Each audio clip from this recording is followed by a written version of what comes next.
Hello everyone. So in this lecture, I'll be discussing about how to derive the gravitational potential and the time period of simple pendulum. So you might think that why I am doing the derivation for this too specially, because in my first introductory lecture, I have already talked about the basic geophysical techniques of how to probe the earth and the structure of the earth.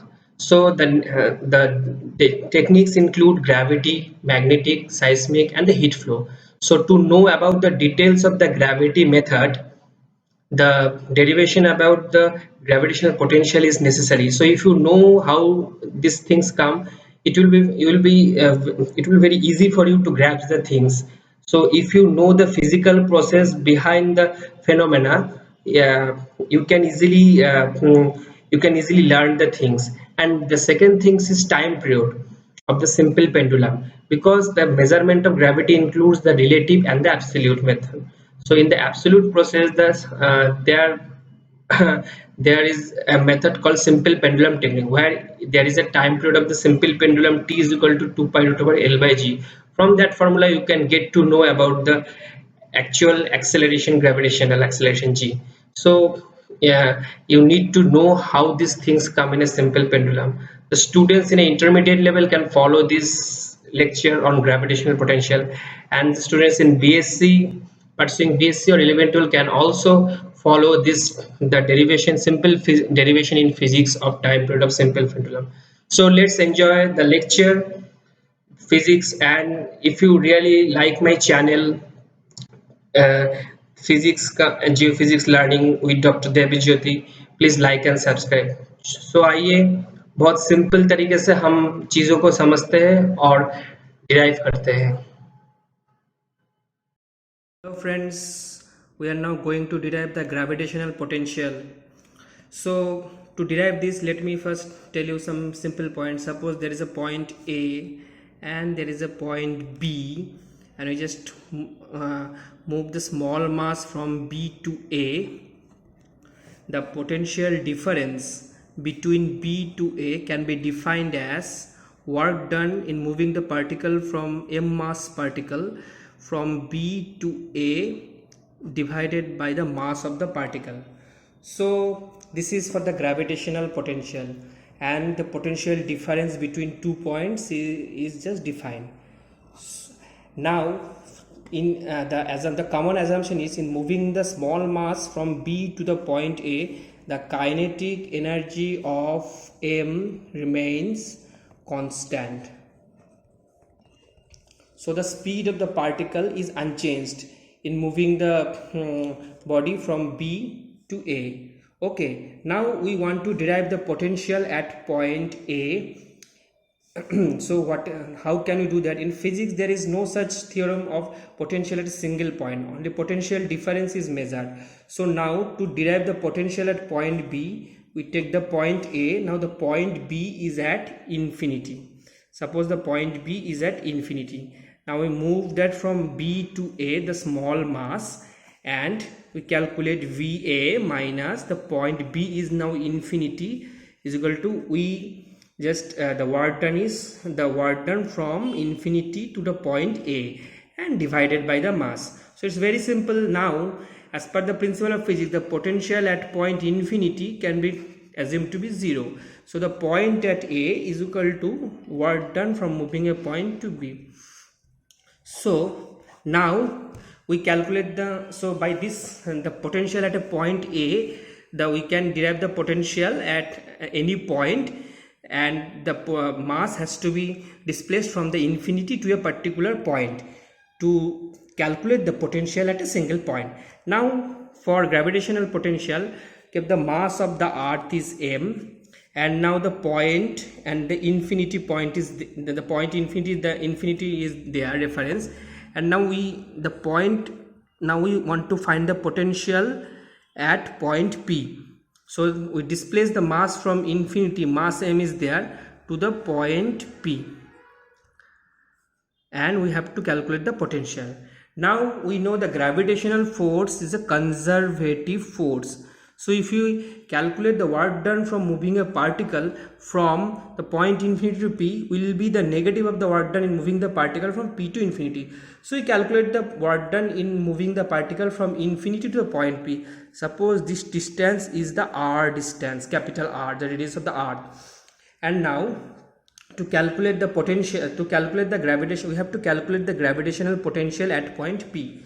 So in order to calculate the gravitational potential at point P, we have to calculate the work done. So what is the work done? Work done is moving the particle x is equal to infinity to x is equal to r.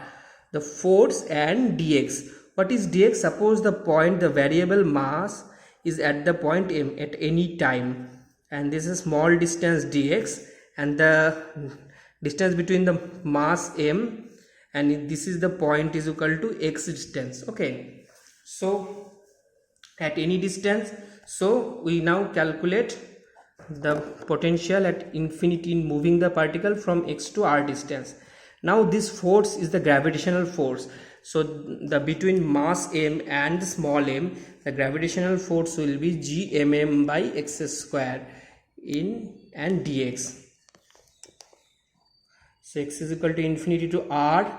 When we carry this gmm is gmm is constant, dx by x square gmm is equal to gmm and minus 1 by x. X is equal to infinity to x is equal to r is equal to minus gmm by capital R.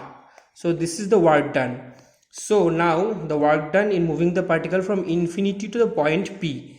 So if we divide that by mass M, so this is the, so the work done in moving a unit mass from point infinity to the desired point is the gravitational potential. So our gravitational potential so is equal to, this is our gravitational potential. Now you can easily understand how can we calculate the potential at any point. So in this way simply you can also calculate the electric potential, and any point you can find the potential energy. So this gravitational potential is very important. Thank you. Friends, now I am going to derive the time period of a simple pendulum. So what is simple pendulum? The name itself, pendulum, is simple, but it is not so that of simple. So simple pendulum means now we have a point at O and we have a massless rigid rod, and a bob is just fixed at the end of a massless rigid rod, and if the length of the rod is L with the theta, it is making an angle theta with the vertical, and there is a mass. So the length is L. The point O is the axis of rotation. This I write the axis of rotation. This point is pivoted.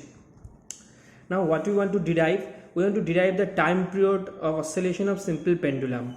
So the time period we can write as t is equal to 2 pi by omega. It's an angular oscillation. So in order to derive this, it will follow a simple harmonic motion. So if we just took the mass and we just it will move along an arc. Okay, but that in order to derive the simple pendulum, the angular oscillation will be very small. This is one of the assumptions. So I am just showing it in my derivation how it is one of the assumptions, that how we keep the assumptions true. So now the torque we know is equal to moment of inertia into angular oscillation is equal to m into L, length of the string, and the angular displacement with double derivative of the angular displacement. So we can write it m L square theta double dot. Okay, and we can also write the torque of the mass mg. This is the mass mg about the torque of the mass mg about the axis of rotation. So the torque of mg about the point O, this point O, this we can write as, this is the mass, so this angle is theta, so this is also an angle theta, this is mg, you can write cos theta, this is mg sine theta. So it will be mg sine theta, means force into L, and we have to put a minus sign before that. Why we are putting minus sign? This force mg L sine theta is acted towards the mean position when the bobs just when the mass oscillates, and the mean position, in that way the angular displacement theta decreases that force. So for SHM the force is, we can write as F is equal to kx, so minus sign is there. This is a restoring force. So this we can think of in the same way. So the minus sign is there, so we equate that this torque. So ml square theta double dot is equal to minus mgl of sine theta. Now theta double dot is equal to minus g by l sine theta. Now for simple pendulum, for small oscillation, now we can expand sine theta minus theta cube by factorial 3 plus theta to the power 5 by factorial 5 minus. For small also, so the assumption is theta is when the theta is small, sine theta is proportional to theta. So we can write theta double dot minus g by l theta double dot plus omega square theta is equal to 0. This is the simple harmonic motion oscillation. So comparing this to 1 and 2, we can write that omega is equal to root over g by l, and what we can write, omega is also t is equal to 2 pi by omega, we know. So substituting the value of omega into that t, into the time period, t is equal to 2 pi by root over g by l is equal to 2 pi root over l by g. So the time period of a simple pendulum is 2 pi root over l by g. Okay, in that way we can derive the equation of a simple pendulum. So in order to, this is very important, restoring force, so that the minus sign is coming, you need to derive that equation, you need to have a physical importance of that pendulum. So in that way you can also write before that, for this equation theta can also be written as a oscillating function, theta 0 cos of omega t. This is, so now in gravity we need to know the absolute gravitational acceleration that can be measured with the help of this equation.